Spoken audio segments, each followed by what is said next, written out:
And what's happened to Austin?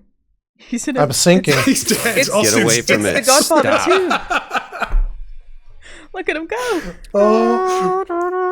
A year later, the team discovers. Yes, Screw background. Roki is a lovely game. It is Cool. a debut game for the looks studio. beautiful. It's very point and click adventure in a lot I of love ways. those. And yeah, really sweet setting. It's a lovely little game. I'm a big fan. Are you a point and click adventure person? Yeah, I'm also Okay. Camp Grim Fandango is fantastic. I'm a huge fan of Grim Fandango. Yes. OG? Like Hang the on, Austin OG reached to his or piano the new for some G? reason. I was gonna. Well, I thought you were gonna go with a different one. I was getting ready to. Do you know Grim Fandango? Come on. You're falling That's apart going on to us, be dude. Call of Duty, Modern Warfare 2. Jerry it. Bruckheimer's No. unused think- score for the film There's GoldenEye. one. People confuse that a There lot. is an unused score from Pirates of the Caribbean, There's a lot of stuff. which is apropos what I was just playing.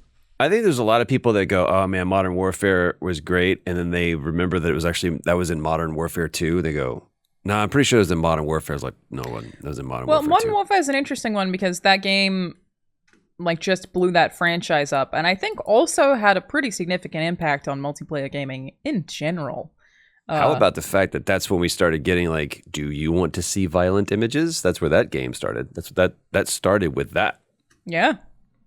The No Russians. No, Because that, of No Russian, they had to add in, "Do you want I to see remember violent that. images?"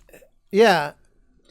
Is that common though? I feel like I don't see that very often. Like The Last of Us didn't prompt I that. think you know, probably like- do. You're probably just so used to it that it doesn't register. Because I mean, like Ubisoft always has the like all religions, faiths splash screen Yeah. now But that- for every game, and I think every Call of Duty might have violent images screen.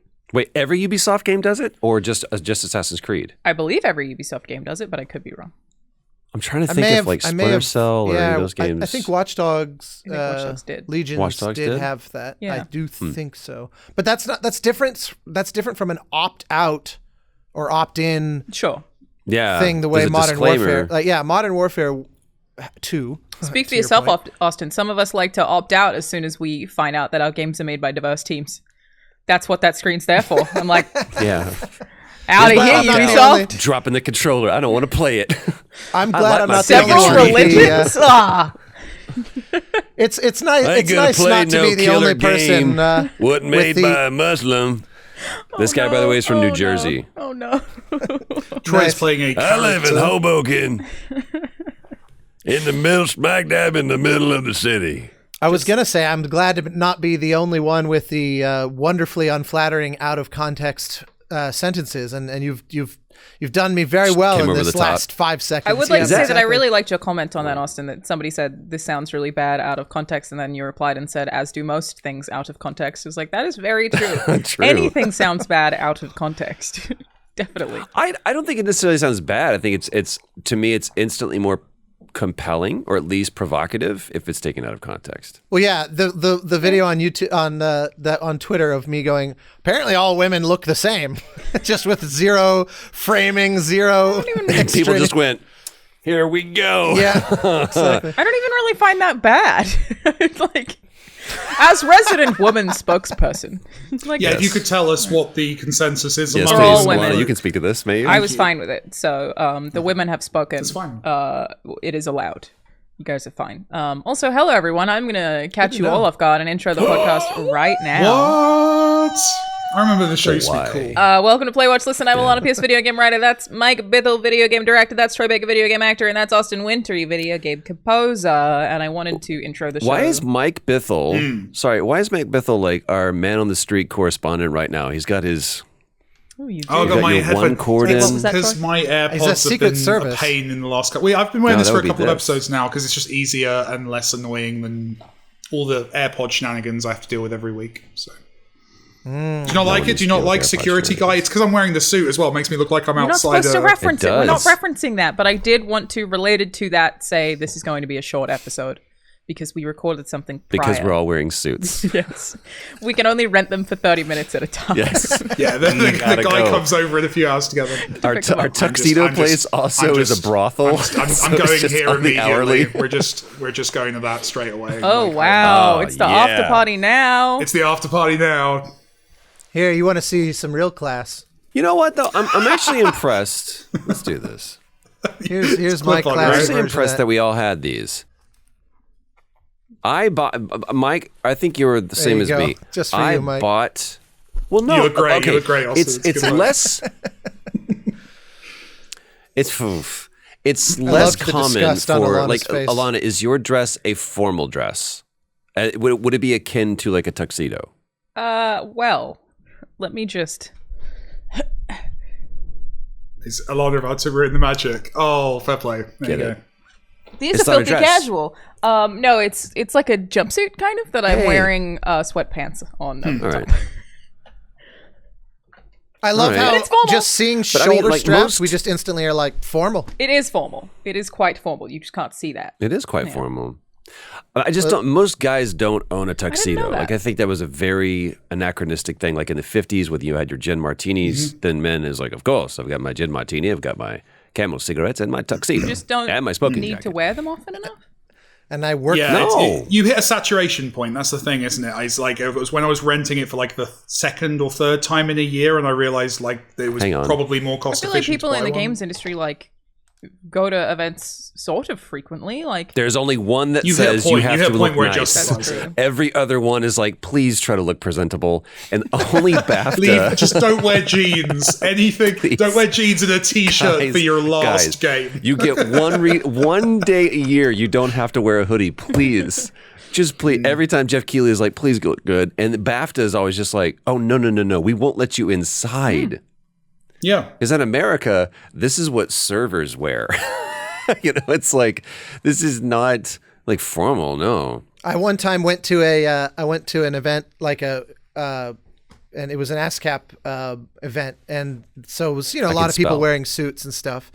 And I had this white sport coat like from the opening of Temple of Doom. And I was so excited to finally have a chance to, because the only other time I wore it was while There's conducting never a the reason. Leisure Suit Larry recording There's never a sessions. good reason to- Yeah, exactly.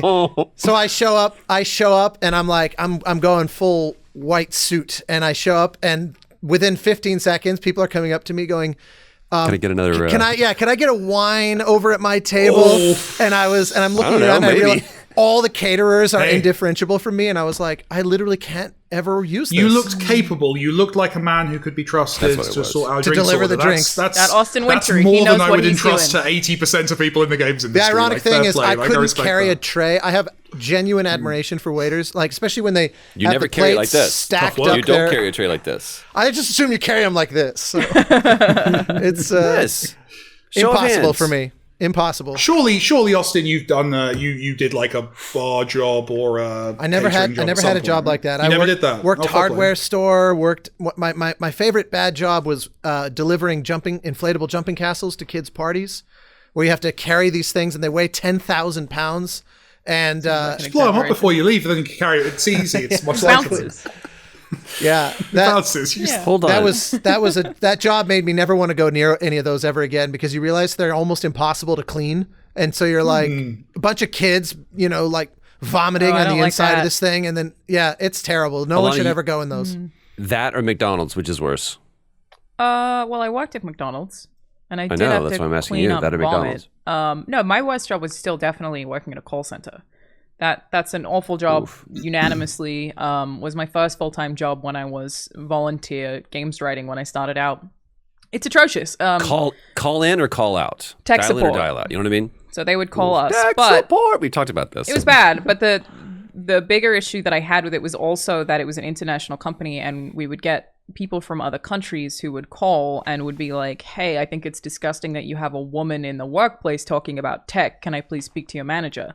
Like, I got called filthy because I was answering the phone. They were like, Filthy this is casual? disgusting. Yeah, filthy casual. Excuse me, is there a man there I could talk to? Yeah, but it wasn't like that. It was Excuse me. it was like they wanted me to die for having a job kind of like context. Like Was it this was in the 50s? Like I was going to when say, yeah. what? Darling, go run wild. along, get your boss. I don't know where they were was from the- that was the attitude, but it was like horrible. probably one of those Phoenix. calls a week where I would just like by was the end trying I to was just think of like, somewhere. okay, well, you're disturbed by the fact that I'm a woman working in tech, and I will forward this call on to my manager.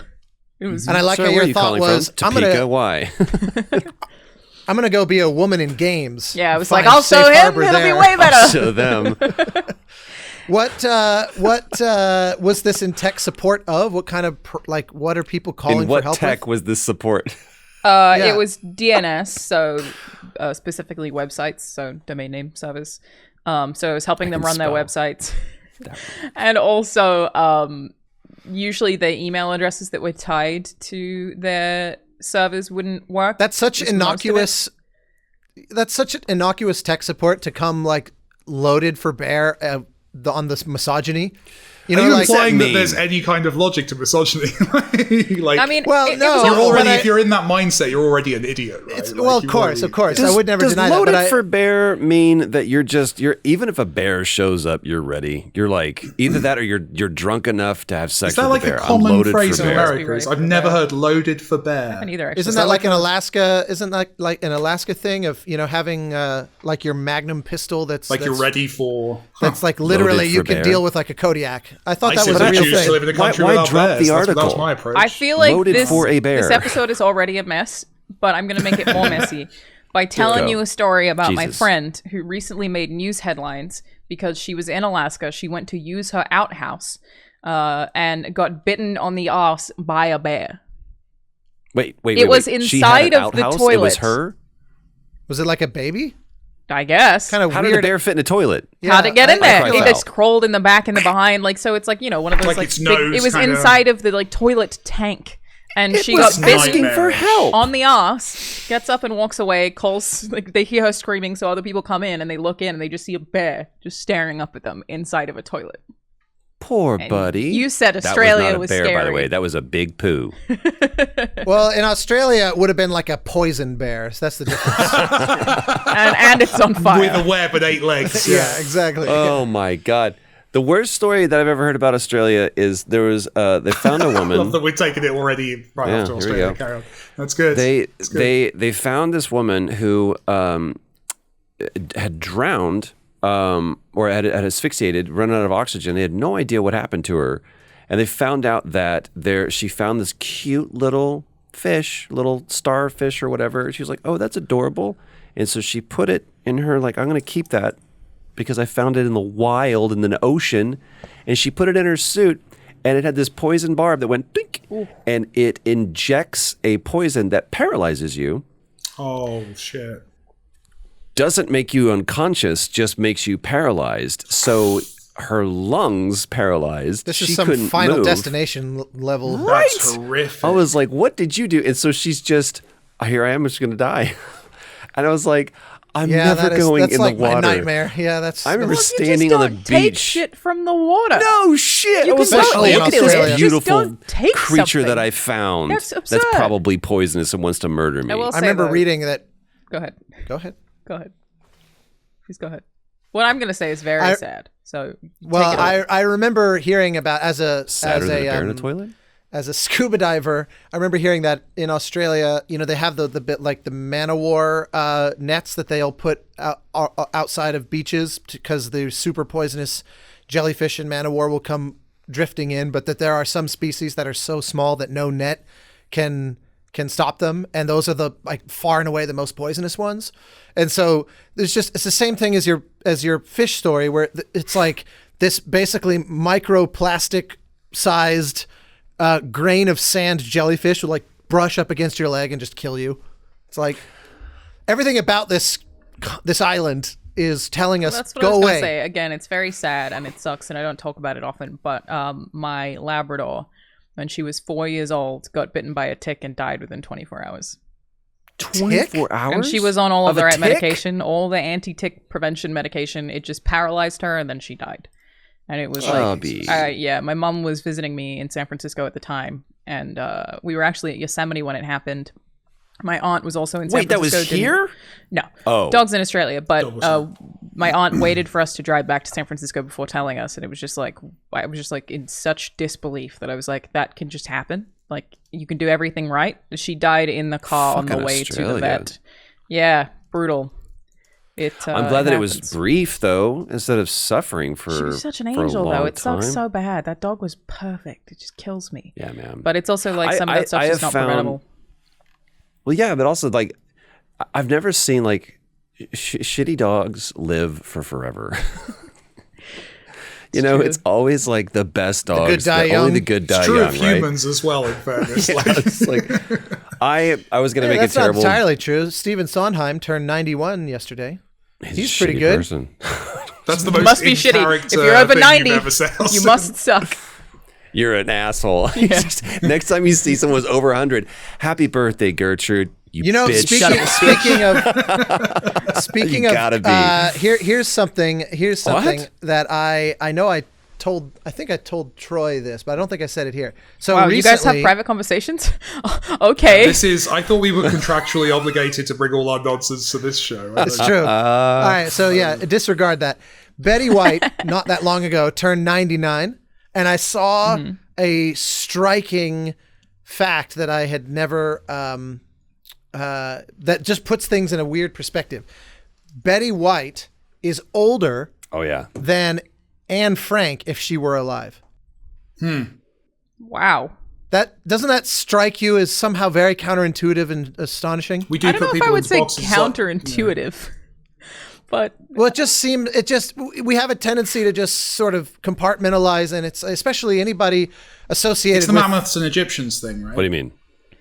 As the under 30-year-old coexisted on the podcast, I would like to point Mammoths out were still walking the world when Egyptians that existed. Ariana Grande and Cardi B are the same age. That may not mean anything to anyone That's comparable else. to Betty White and Anne Frank. I prefaced it with Grande? the millennial comment. Is she 22? How old is she? I I'm going to think that guess. might be my age, Ariana actually. Grande is 30. Ariana Grande. She's like 15. I definitely delighted in that moment in my life Douglas when Adams. I started My being age. consistently older than She's the pop older stars. than me. 49? 27. But How she's old are you, older than Alanah? me. You're I'm 28? also 27. 27. But I was born in August. She was 27. born in June. And she has this song that just came out where it's she different. talks about having sex until the daylight. And I was like, you can't be doing that. You're 15. What are you doing? Oh, God. I never understood that. She was like, girl, I love you so much and I'm only 9 years old. I'm like, no, you don't. You don't know. My heart is breaking over you, girl, because I'm 13. Hey, I Just smoked my first cigarette out by the I'm bike 6. racks. No. We were having a great conversation there that I derailed with my I'm 6. Cardi B. Having sex. Wait a minute. Mike Bithell, mammoths and Egyptians walked the earth at the same time? I think that's true. I'm going to quickly That's some Google Bible it. shit right I there. think that's true. Dinosaurs and man. Because of course, as well, the fact that like Greeks and Romans were contemporaries, and we think of them as one after the other. There's lots of historical one after things. another. I think it's more like the height of the ancient Greece and the height. The Hellenistic age. The Hellenistic age ended, and that's why. And man, unless I'm mistaken, woolly mammoths still existed during the coexisted with the pyramids. The pyramids were built before the mammoths died out. I was in. Well, some of them, I assume, not all of them. I was in Athens at a museum, and there was like this huge timeline. It was talking about all the different ages, and it was when the Romans came, or when the Roman Empire started to emerge, they looked back to the Greeks. Maybe you're right. Maybe there was just like this small overlap where It's brief. It is brief. Yeah. There was I think I'm just looking up now. I would imagine a few hundred years. Troy being like, but I went to a museum in Athens. That can't possibly be right. But Romans are also just super interesting in terms of like my favorite fact about the Romans is the Romans don't know when the Roman Empire started. Yeah. Nor were they called Romans. That's like, or no, sorry, it was the Greeks. The Greeks weren't called Greeks. There was a completely different name for them, and there's so much about them that we don't know. And that's why the Romans were so compelled to learn about them. One of the reasons why they're so compelled. Like the Romans look back and go, these guys had it right. It's the same thing we do now. We look back on, those are the good old days. Remember, we should just go back. And it's like the arrow has always been pointing in this direction. Like it's never been, Austin, you said this before. Someone's going to get $1 for me saying this. By and large, this is the best time to be alive right now. Oh, far and away. I get very annoyed by people are too sensitive these days. I'm sure I've said this before too. When we used to try to outlaw types of music, they were killing people in the streets for being gay.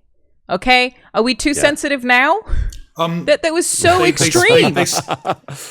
They still are killing people in the streets for being gay. People who are gay are still treated terribly, and that this is still happening in some countries. Sorry, but I felt the need to say that. That is fair. Yes. No, that's a wonderful thing to bring up. There's still places in this you world read horror where novels. the simple It was fact of considered satanic, and where what? you were cancelled if you were reading a horror novel. Like we've come a ways. I grew up believing that if you even looked at a Ouija board or even thought about playing Dungeons and Dragons, that you might as well just be given the engraved invitation to the devil to come and exist in your heart. Like, there are definitely a lot of parts of it. There are lots of people who feel the same way still, though, right? About D&D? I don't know. I wonder how much of this is just us moving away from those communities. True. No, I think the internet. I never got that. Like, that would have been perfect for me. This kid that was wild imagination, didn't really like to go outside, wanted to play, and was creating characters and worlds and voices and all this stuff. If I could have, someone said, "Here's a 20-sided die. Go create and sit down with your friends and learn." Like, when I watched Stranger Things, I was like, that's what it was? I mean, obviously Critical Role had started doing this, but I didn't realize. I was like, you guys are playing Dungeons and Dragons? Are you just like doing exorcisms too? Wow. And all this shit, like seances? And I had no idea. I was the uncoolest nerd growing up. I didn't know I didn't people get to had a do problem any with of the D&D. nerdy shit. Related, I think that we should at some point do a D&D charity stream. What if we dedicated a Saturday to playing D&D and raising money for some kind of charity? I would love that. I feel like we'd have a great time. Do we just do a one shot? Who do you want to DM? That's a good question. Do you want to DM? Or do we get outside DM? I feel like we get a super experienced outside DM for that. I think. I mean, I don't think I can do it. There's one that we can think of. Let's see if we can get the Almighty. God? Jesus. Dad? Jesus. Hold on. Let me pray, guys. I can do this. You wouldn't believe Jesus, the rule books will he's you got. DM our one shot for charity? Please. What's the charity, my son? Well, Jesus, we're thinking that maybe, there's been a lot of people that have taken a position on. I censored myself. You are going down the road here, and I'm here backing you up. I'm with you, Troy. Oh man, that would have been funny. There's all sorts of places I could have gone with that. Mm-hmm. That was for you, audio listeners. That was a little radio play. Jesus was not actually here. And it was riveting. You made some very, very strong choices in your performance. Before we have to go, this is my third cup of coffee. Might be in 5 minutes. I'm gonna make us talk about video games. I have a video game related comment that's just a one-off. Okay. I interrupted mid setup to the concept of a concept. Well, because I wanted to bring this up last week and it slipped my mind, and I will go nuts if I don't bring it up. Okay. What I happened? think this is a first. Respawn is. I'm feeling very antagonized. I like that I'm the victim. Respawn. You're definitely the victim here. Yeah. I'm feeling Respawn. antagonized. I have these giant eyes on my screen, just hostily. Respawn is, I believe, the first ever Oscar-nominated video game studio, because in the new Medal of Honor they included some documentary shorts about actual veterans, and I think there were stories about Holocaust survivors, and the latest Medal of Honor that does a return to wow, you're right. World War it's a II. short film from Medal of Honor. Wow, dude. Yeah, a short film from Medal of Honor is in the documentary short category at the Oscars, and I think that's and so like Vince and whomever at the top of Respawn are Oscar-nominated executive producers now. Wow. I don't think that's ever happened before. I thought that was actually really cool. That's amazing. If I may, every opportunity I get, I like to point out the fact that Vince is a really, really good dude. He messaged me he not went that long out of his ago and way. asked me if I wanted this Batman figure that he had, and I never followed up. And now I'm like, shit. You should. Give me. You the should do Batman, that. Vincent. I We think were I doing think something- I think an Oscar congratulations reply is No. in order. Yeah, Give me that's the great. thing That's you on the promised me, Oscar sir. Side note. By the way, you still got that Well, I'm Batman? here. What's The up? last message is give me I'll your Venmo office you. address and I'll have my assistant send it over. I didn't reply. I'm sorry. Vince, we were doing something for Keeley, and he said, "Hey, man, I just want to make sure that we're cool." Like out of nowhere, I was like, "What?" He's like, I understand there was like some, there was something that maybe you didn't want to work with us." And I went, "I don't know what you're talking about, but I want to clear this up right now." I said, "That's not true." I said, I hold you in the highest regard. I love what your studio does. I love that you're like the rock star punk of the industry. Like, I love what you did. Really loved that train sequence on Jedi Fallen Order. I great. love that. That's great. No, the fact that like he was just, first of all, you created or you iterated upon and opened the door for a whole new genre with what Medal of Honor did, and then you go forward and everything you did with Call of Duty, the studio that he created, Infinity Ward, we could talk about as far as whether they function well or not, but he as a dude is just, he didn't have to do that. He was just like, I just want to make sure that we're cool. And there had been some weird miscommunication that some in-between interloper had put a poison in his ear about me. And I was like, dude, I never said that. That happens He's like, all the time. I'm really glad right? to hear that happens that. all the time. Right? High school I might stuff in be- our industry is ridiculous. The number of like rumors And I which was you'll like, hear kind of circle back to you. It's like, geez, really? Okay. And then to follow it up, this was the button on the story. They were doing like the big launch for the Titanfall was coming out, and he said they're doing a thing in Paris, they're doing a thing in London. I was like, "Are you flying over?" He goes, "No, man, I just want to stay home. I want to be at the studio when we launch." And I was like, "You don't want to go to Paris?" Or he goes, "I really just rather be with my team." I'm like, "You're a good dude, man." Sully Sullenberger. That's who he wants is. to I'd crash go a to plane Paris into personally. the- My team would understand. I just, it'd be cool. exactly. Juggle. Alanah, you were about to raise Yeah. a topic about the contemporary games industry that you wanted to talk about. Yes, please. Thank you. But first, I do want to ask something. Okay, so Go we ahead. got this tweet that I have shared What'd with you you wanna all, bring and up? thus you have seen it. This one is from John Buck, who I work with. He's lead gameplay programmer at Santa Monica Studio. And it is about an article that I'm showing on screen. Are you a games writer? Might be. Cannot confirm or deny. That is a screenshot of an article sound from a like a website. disclosure. The headline is Ubisoft caught reskinning Assassin's Creed Valhalla armor sets. Ubisoft new free Mordranit Yule armor set included the Godly Reward is a lazy reskin of existing Huntsman armor. John's tweet says, the word caught irritated me here. All games do this. If they do not do this, games would take a lot more time to make and would be more expensive to buy. Imagine if every tree or every NPC or enemy had to be a unique. Also, the content in question is free, not post-release content. So I've seen devs all over my timeline all week talking about this with the exact same stance. But, naturally, I've not seen people on YouTube cover it because the YouTube rhetoric is generally, no, it's lazy, screw game developers. Unfortunately, that's a broad stroke, Yeah. but that's just what That's I've the seen. side I fall on. To hell with all those lazy assholes. Lazy. Didn't Austin used to be a has never composer? played the same note twice. Austin, the second Not even he's one played the time. keyboard, he throws it away, gets And a I new have to one. invent an entire new music theory and everything. It's incredible. Yeah, totally. Yeah. So I kind of Yeah. just wanted to bring it up to think- give any of you a chance to speak on it, as I feel like like I said, the stuff on YouTube has been covering the lazy aspect, where my Twitter timeline, where people maybe don't follow developers, is entirely this is how video games work. So, Mike, why is this how video games work? Are you lazy? And so are I you actually lazy and saw why? Is the answer one of yes? my favorite hot takes I saw on this was genuinely from a game developer going, you know what? Sometimes we are lazy, and so are you at work. And I liked that. I thought that was like fair enough. Yeah, we're all. Yeah, sometimes it's I lazy. don't even use Control C when I want to move information over. You got to retype it every time. There's a few things.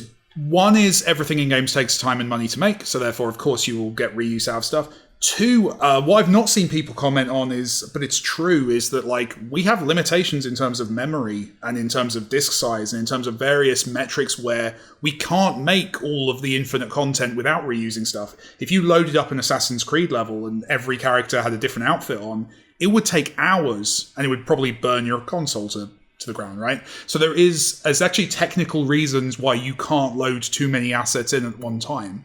So it's just the nature of making stuff. But the frustration I think that devs felt with that one is because it's okay, like, and it's always okay for the audience to not understand how games are made. That's our job. That's fine. When it's an accusation or it's framed as an accusation, we've been caught doing something or we're being lazy. That's when devs kind of react negatively to it because it's just. Do you think there's obviously not? Do you think just to play devil's advocate for a moment, because obviously everything you're saying is true, Please. but let's just say for a moment, I've bought like a DLC pack that's like new armor, new skins, new such and such, like games offer routinely. Mm-hmm. And then I feel like I'm buying a thing that is actually intrinsically identical to something that I bought, and it really is just the most baseline aesthetic difference or something. Do you think that I have reason to be a little bit like, I don't know that I'm getting my money's worth if I just bought... I think it's been missold to you, yeah. I think if the thumbnail was the wrong image on the store, or if a game developer has gone on the record saying this is all 100% brand new, unique content, sure. But if you buy 2 T-shirts in a store that are the same, same brand in different colors, then yeah, you've got 2 T-shirts that are the same, because there's a factory process to production. But no, I think if it had been, I don't know in this specific case, I've not seen the details. If this has been missold, that's a different. Apologies, it was a free asset. Oh, in which case, yeah, there you go. Very difficult to steel man that one. Yeah, exactly. The devil's advocate has just unfortunately resigned. Yeah. The thing you gave me for He's free failed was his bar lazy. exam. He's left. Yeah. Right. Okay. In which case, yeah, it's a shame because the frustration I think for a lot of devs, especially devs who are actually like with the utmost respect to the executive tier, of which I guess I'm one as a studio owner. Like the people who actually are kind of doing the work on the dev side, the frustration is not even necessarily this specific criticism or a specific criticism. It is the antagonistic relationship you're describing, Alanah. It's the knowledge that a large portion of the audience assumes we're acting against them. Most developers are, just trying to entertain you and earn their salary. And that's the frustration is when you see an audience, rightly criticizing business practice, but when it's criticizing the developers, that frustrates, I think, in a lot of cases. But it seems like the opposite. You could be now, if you go the other way, you're like, we created a unique asset for everything. It's like, well, now you're being frivolous. Look how much you had to create. Why not just we obviously had to wait, it took more time and our budget had to increase because we had to do this because we know that this is what the consumer cares about. I was like, well, why don't you just reuse that stuff so you don't have to charge me as much? It's like, you can't win. So how do you make the decision? Of, you shouldn't have done that many of this because I didn't like this part of the game. That happens all the time too. It was like... Right. Well, criticism's fine. To be clear, like I think it's okay for the audience to feel like to look at a game and go, I think this game was too focused on this area. I think where it gets frustrating is when ill intent is assumed. Every developer has tried to do the best job they can under whatever constraints they're working under, and yeah, there are lazy devs because there's lazy people in any job, but they're not the norm because if they were, games would not release. Games are really hard to make. We do see a lot of accusations of ill will and bad faith. Are developers are accused of that kind of thing a lot, like being anti-player and like you fundamentally pay their salary. They're not anti-you. There are some fans that become so indignant about such seemingly trivial things that I can see they're developing this like, damned if you do, damned if you don't attitude towards the player base, especially if it's like a long running franchise with a kind of an established, sure.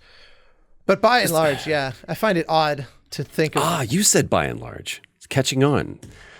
I feel my hair becoming more wavy. And I started, a buddy of mine, big martial arts dude, and I said, I really want to learn. 9 feet tall. 9 feet tall. It's a very big dude.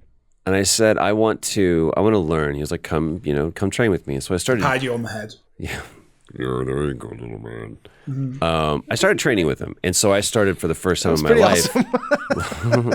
learning how to block and punch and I hope this story has nothing to do with what we were talking about. I hope this is an absolute sea change. I really do. His mind has just been wandering this whole time. I want this to be just flex. I'm going to disappoint you.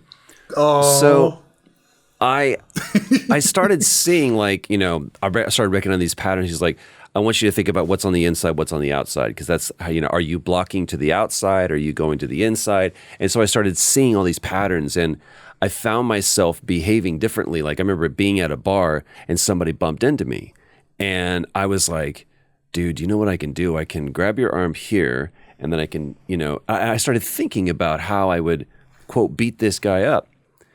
And so I started becoming a little bit more, I would skew towards aggressiveness, and I would become more arrogant in those situations. And it's because I understood a little bit of how to fight. And That's Dunning-Kruger in action, isn't it? Yeah. So I literally, there was one time where this guy came in front of me, he yelled at me, and I got out of my car and I was like, what? And I told my buddy about this, and he was like, you've learned nothing. He was like, a fighter, someone who really understands what a fight is, would not even get out of his car. And so I think there's a lot of people that understand a little bit about how games are made and a little bit about what it takes to create something and a little bit about this. And so they feel that there's this level of entitlement to be able to criticize it. But typically what I see from those people is the tendency to be a little bit more aggressive. Oh, of course. The tendency to be versus the people that have actually done is like, yo, I've shipped a game. And now their level of empathy is far, far greater because they've gone through the process. And the true fighter is the one who goes, I don't care. But I do think there's a maturity that we should hope for in the audience. And to be clear, I don't actually blame the audience generally. I think this is largely the people speaking to the audience and speaking the poison in the first place. It's not about, like, genuinely, we need the audience to criticize us. We need the audience to hold our games accountable and tell us what they hate and love and all that. That's all really good. I think the problem is when presumption of intent is jumped to. If that article the article in question had just said, hey, this new art pack is crap and it's just a reskin of something that already exists, you would not have seen that go around game dev Twitter. It was those specific words, we were all just triggered by it. Yeah, exactly. Presumption of intent is that to me is a hallmark of someone. If anybody uses inflammatory language that way is not speaking the truth or speaking subjective opinion. Yeah. And I think as feedback is, sorry. I was just going to say, like, I agree with you that, the number one thing that I've learned in the near 6 months that I've been at a studio now is how much I don't know. God, it's been Almost. 6 months. But that's my number one thing is the amount that I do not know. And I've been in the games industry for 10 never years. Goes away. I've visited 30 studios. I've interviewed probably 100 developers. Like, I've seen games in progress probably more than a lot of people who even work in AAA have by virtue of being in media. And there's so much that I don't know. On the flip side of that, though, I don't think that consumers or players should be expected to know.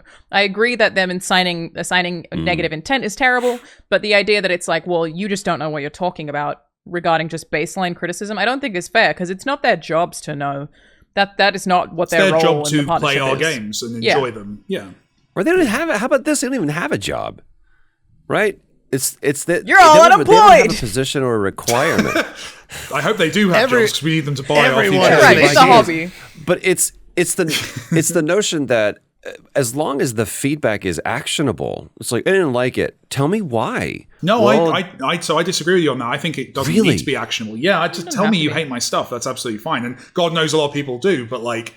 But what can you do with that? If somebody says, I hate your game, what can you do on with the that? Individual level? Not a lot. In the aggregate, that's where the benefit... Okay. And so this is where, like, being a developer, so, take something like Solitaire Conspiracy, now available on Steam. It's a terrible game. We have all the Steam reviews. That's really useful as a metric, and people should leave positive reviews. It's awesome. It boosts our visibility. But those who don't leave negative reviews, and sometimes those are just shit. But sometimes they are actually kind of, these are things we could work on and have and tweak. But the other thing is, like, every time, I don't think people know this, like, if you get a refund on a game on a store, the developer gets sent the text you typed in when asked why. Like, and it's a joke among devs, is like, if you ever want the most depressing evening you can have, you can jump on the back end and look at the hundreds of essentially, like, they're like text messages because they're so short, of text messages explaining why someone refunded one of your games. And are they typically short or typically long? Typically short because people are in a hurry. They just play the game they didn't like, so they just want to get their money back and go, which is absolutely fair enough. But my point is, I don't know if it was like a hotel, like people who leave like a bad review and it's like, to begin, my experience was, and it's like this fucking But Epic. I do think it's useful. Like, I do think there's value in that. And even when they're wrong, that's what playtesting is. Can we do ultimately. an Playtesting episode that where you read some of those for I'll us? go through my Yeah. Twitch unban requests on the same episode. I made a Oh God. I made a rule a long time ago that I'd stop reading it. Fortunately, I have a big enough team now that other people read those lists. And, I have people read that for me. aggregated together. Because it's just emotionally, like if you're a developer who worked on something for ages and put your heart and soul into it, you don't want to sit and read hundreds of people who dislike your game. Can be too much, but some of that is actionable feedback. But listening at a company level. I think that people should be allowed to say they don't dislike things. I don't agree with the let people like 100%. things, like Twitter rhetoric of like, don't let people say they don't like things. I'm like, no, if someone dislikes something, no matter who works on it, they should be allowed to say that. I think it's when the assigning Agreed. of blame, the attacks is when things get out of hand. And I think that we've also seen some developers like be very Mike said, bad at presumption of intent. right. That's the thing that infuriates me across the board, like, and always has. That annoys me more than almost anything else. But I think we have also seen some developers who've been overly hostile in response to any kind of criticism, and that's created this this pretty messy relationship across the board, where it's like media, devs, and players in some cases can feel like they all don't like each other, which can You know be what really we should unfortunate. do? We should start some kind of podcast where developers kind of speak in a way that humanizes them. You're and the makes them only feel dev, though, kind of Mike, realistic so- people. I was going to say, I think I he's saw suggesting that comment. Can that I recast. Can I jump on that? Because that I've seen that comment a few times on this. Well, because Troy being and the only person. I think these two are. I What? think everyone on this podcast is a dev. We're all devs. Yep. Everyone on this team on this call is a dev. But the I've seen that comment a few times on. I try not to read the comments, to be honest, but like I've seen that comment come up. A Oh, couple I times. love reading the comments. Dude, It's we my have- Saturday I will- morning. That We have great that comment. comments. No, let me finish, Please. Let me finish my thing, Troy, because this is important. Like, and because it's complimenting you as well. You'll by all enjoy it, means. you know. Please continue. I love the pitch in that. There is definitely like there is weird gatekeeping on the part of players often that they want to diminish kind of the role, like the deviness. Being just because I'm the only person on this call, as far as I know, who can code, doesn't mean I'm the only dev. Developers are everyone who's worked on a game. I would say if your work is basically resulting in a video game, you're a developer. That's the definition among most developers I know in the games industry. Where I've noticed it's different is specifically in like the web development community. Their developer means specifically someone who's writing web code. But in the games industry, like if you're an artist, if you're a composer, if you're an actor, if you're a writer, whatever you are, even if you're not writing code, you're a dev. And if you think about games in their current context, of course they do require a lot of nerds like me who write the code, but actually there's many more people working on games. I'd go one who step are, further. you know, I'd who actually, are if you look at the producing content. earliest generation of games where, like 30 plus years ago, where teams were really small and it was basically all programmers, and therefore games tended to have, programmer art and programmer music. dare you. And You're no longer a dev. I've decided Programmer based on story this, based and on programmer this, acting on this and- sentence, you're no longer well, a dev. I'm like demoting the you. whole first generation of composers were basically just, who here on the team knows anything about music? Because they're all basically programmers and engineers to varying degrees, and someone happens to also be like a side hustle, musician, and say, I can do the score. And so interestingly, the proliferation, or I should say the massive sort of exponential rise in the quality of games seems to correlate, or not to diminish the early games. Of course, there's many classics which I hold near and dear, but the ability to do things fundamentally impossible to those early games in a way was contingent on people coming in who were like, nope, I can't code, but I can do phenomenal backgrounds as an artist, or or people adjusting animators, to a skill set. Like that's the thing. I remember my first design manager. I asked him how Troy's he got gotta started go? as a designer. He said I was the only artist. I have Troy's to gotta I have to get my tuxedo back. I realize I'm 15 You have minutes to. over. Someone's knocking on your door. The tuxedo man is here. Bye. Bye, guys. We'll finish this conversation, and then I also have to go. So all I was saying was, like, there's an interesting thing in the games industry which has happened kind of on a loop for almost every discipline, which is no one cares about a thing. Then people realize they have to do a thing, and someone on the team mucks in. So that design manager I said I was mentioning, he told me the reason he got a design job was he put his hand up when someone asked the art team who could make a level. Like that was the generation before mine. Then you see it on an offset. So composers is an interesting one, because composers, yes, real composers came into the games industry quite early. Game designers, we're looking at kind of in the 90s, that became a job that was seriously considered a real job. Writing's actually one of the more recent places. If you look at me, and most kind of people in charge of writing teams were not writers. They were something else, and they kind of migrated, where they got their job in the games industry some other way and then migrated into it. And it's relatively recently that people like yourself, Alanah, are being hired specifically to be a writer from day one. And we're seeing that in AAA. It's still widely in undervalued too. I feel like Massively so many studios don't even like. I think I would be very cycle. careful about the studios I would work for, because it would be tough to work for one that didn't value writing. I think I would have a really tough time. Sure. Yeah, and writers are often called in. It seems, at least from my perspective, writers seem to often show up as like this.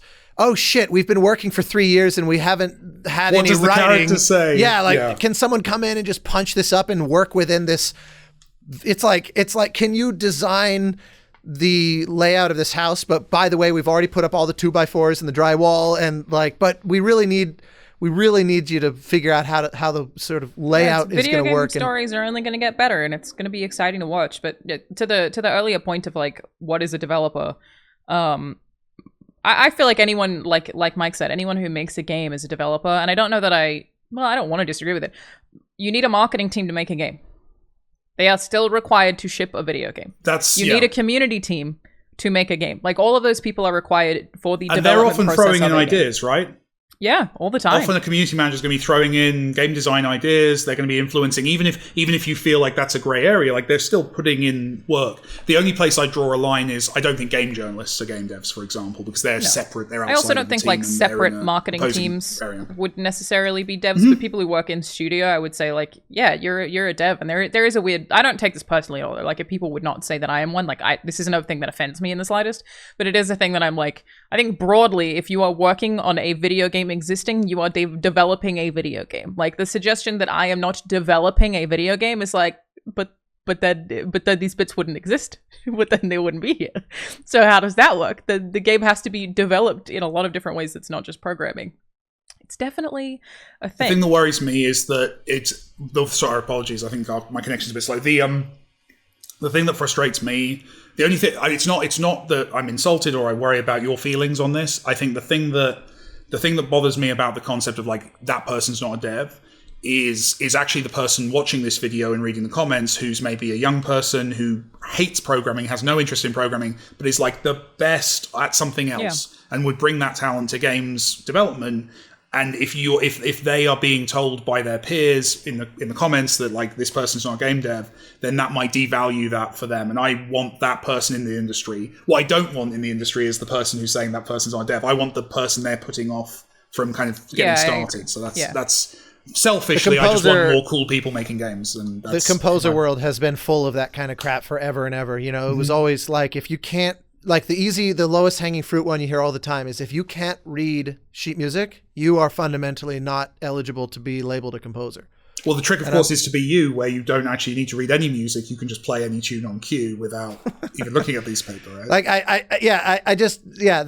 that whole notion. Actually, it's funny enough, that's a perfect demonstration of like, there are people that can just sit at an instrument and like divine glory bursts forth, and they have no analytical tools to describe what they've just done, but there can be no denial of the brilliance of the ultimate example of all time is, of course, Paul McCartney. He can't read music. And like, he's basically the best songwriter, he and John Lennon, essentially, of all time, you know, and the idea that he couldn't write down what he himself writes is just gatekeeping. I've always found pretty shit. That is it's a bit shit. Yeah, not a fan. Let's lock the gatekeepers out. Yeah, let's gatekeep the gatekeepers. I was trying to go somewhere like that with it. I was trying to think like, I really want to put like a really high standard for gatekeeping to try to minimize the number of gatekeepers there are. Okay, before I have to run, which I do have to do really quickly, Mike, I just wanted to ask you one last question about, you know, this game dev's a lazy thing. Am I a dev? You are, Austin. But I was asking on your behalf, but thank you. You are, yes. I feel special. I am also. I'm fine with it. The suggestion that reskin is lazy anyway is something that I believe is not true, but I figured I would ask you about it. Like, how difficult is it to reskin an armor set in any case? Is that something that you can just copy paste do in 2 minutes? Like, how easy is changing the way that looks? I know that this would be subjective. So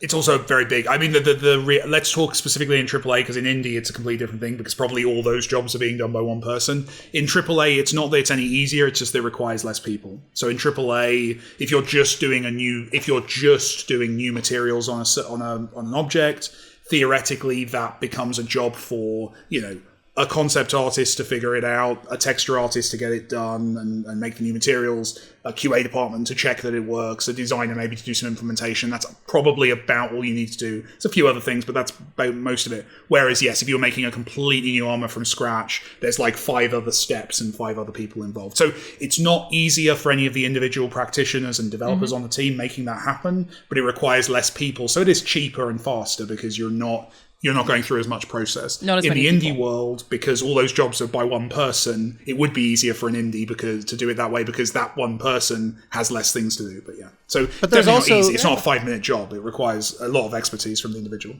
I think there's also just the notion that if you spend your time, especially on an indie or a mid-sized team, if you are investing the time to do labor-intensive stuff, there could be a kind of faster, shortcut that just lets you spend time on the other harder things. Opportunity cost, right? Yeah. Yeah, it's huge. If you played Abzu, you may recall that there's these long kelp forest things where you have the kind of leaves, the kelp leaves along the surface of the ocean, and then they come down like trees, which is true to life, how kelp forests look, where it's almost like trees growing from above downward, and they sway. They had to come up with this system of kind of creating dynamic current in the water, and so you see them moving. And so then when Giant Squid came time to do the pathless, it was like, oh, we want wind and we want our trees to move. So they just yanked the code and the underlying tech designed for the kelp in Abzu to be, even though it's manifesting in a totally different way. But it's like a normalized spline on a world position. Shut up, you fucking nerd. Yeah, it's nice. Something along those lines. Point is, that let them do stuff. They didn't have to reinvent the wheel unnecessarily. They were able to essentially take something, copy paste, make it fit the environment that it makes sense. Shut up! I realize I'm just seeing the comments coming. Efficient, not you lazy. just talked is yourself what I would right say out of that the job is. at Giant No, Squid. I'm no longer a dev. That's the comment. You've been demoted. Exactly. No, I thought that stuff was so cool, though. Like I said, I think that's efficient, not lazy. That makes sense. That's smart, not lazy. It's a Exactly. completely different thing, but that is really cool. But I have to run because I am a dev. And I have to go make a video game. You've got very devy responsibilities, deving. Yes, I have devy things to do. Crap out of that just word, deving dev. around. Yeah. Go dev. Just go dev the hell out of the rest of this day. Just going to also address it. Congrats to all the BAFTA winners. We recorded this before the BAFTA, so we don't actually know who won. But maybe you saw us. Who knows? Cool. Can we do like an overdub? Thursday night, like, hey, Congratulations, congrats, and then, Sue. yeah, exactly. All right. Bye, everyone. Love it.